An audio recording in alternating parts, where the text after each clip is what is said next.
Hey guys, welcome back to my channel. बिना कोई आपका टाइम वेस्ट किए चलिए करते हैं आपके काम की बात। आज मेरा एग्ज़ाम था 15 सितंबर शिफ्ट 2। यहाँ मैंने लिख के रखा है पॉइंट बाय पॉइंट, जिससे मैं कुछ भूल ना जाऊँ और आपको जो भी आपके लिए इम्पोर्टेंट है वो सब आपको बता दूँ। मैं यहाँ आपका ज़्यादा टाइम नहीं लूँगी। सब्जेक्ट बाय सब्जेक्ट बातें करेंगे, ओवरऑल भी बातें करेंगे, जिससे जिनका भी अपकमिंग डेट्स में एग्ज़ाम है वो अपनी स्ट्रेटजी बना सके अकॉर्डिंगली। तो सब्जेक्ट बाय सब्जेक्ट पहले इंग्लिश की बात करते हैं। English was on moderate to tough side, मैं यही बोलूँगी। ओवरऑल एग्ज़ाम इजी लेवल था, इजी टू मॉडरेट, लेकिन वो सब्जेक्ट विद सब्जेक्ट डिफ़र भी कर रहा था। कुछ सब्जेक्ट अच्छे भी थे, डिफ़िकल्ट थे, कुछ सिंपल थी। जैसे इंग्लिश की बात करें तो इंग्लिश में जो पैसेज था वो वॉज टफर साइड पे था, जैसा आ ही रहा है इस टाइम न्यू पैटर्न पर। और बाकी कुछ मीनिंग्स वगैरह पीवाईक्यू बेस्ड नहीं थे, बाकी पीवाईक्यू बेस्ड ही था। जिन्होंने अच्छे से पढ़ रखा होगा वो कर लेंगे। कुछ ऐसा कुछ नया नहीं था, सारा कुछ अच्छे से एग्ज़ाम डुएबल था, करने लायक एग्ज़ाम था। कुछ भी ऐसा नहीं था जो हाइपर करने वाला था। इसमें मीनिंग्स कुछ थे जो न्यू थे, स्पेलिंग्स में कुछ था, मतलब जो प्रीवियस ईयर बेस्ड नहीं थी। बाकी ओवरऑल इनडायरेक्ट डायरेक्ट वगैरह जो भी था, ग्रामर बेस्ड जो भी क्वेश्चन वगैरह थे, सब प्रीवियस ईयर बेस्ड ही थे, तो आप कर सकते हो उसमें। मैथ्स वॉज टीसीएस से भी सिंपल कर दिया था उन्होंने मैथ्स। कुछ भी ऐसा कुछ खास डिफ़िकल्ट नहीं था कि कुछ ऐसा कुछ खास बता सके कि हाँ टफर साइड में था।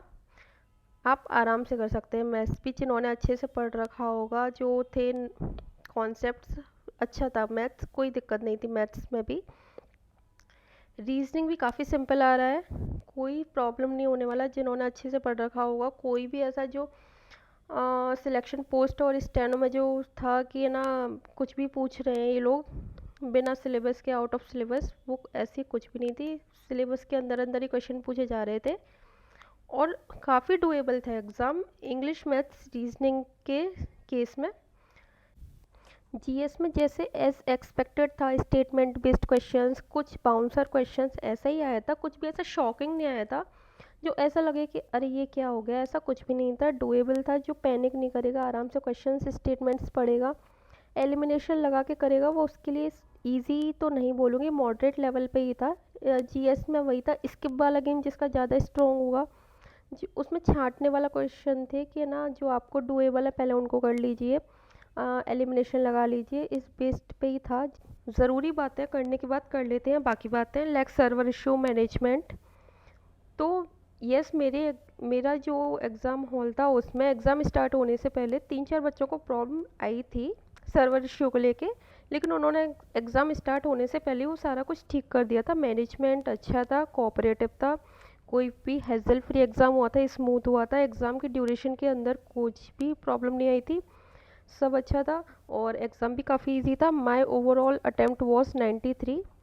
तो मैं यही कहूँगी इजी लेवल था, तभी मैं इतना अटेम्प्ट कर पाई हूँ।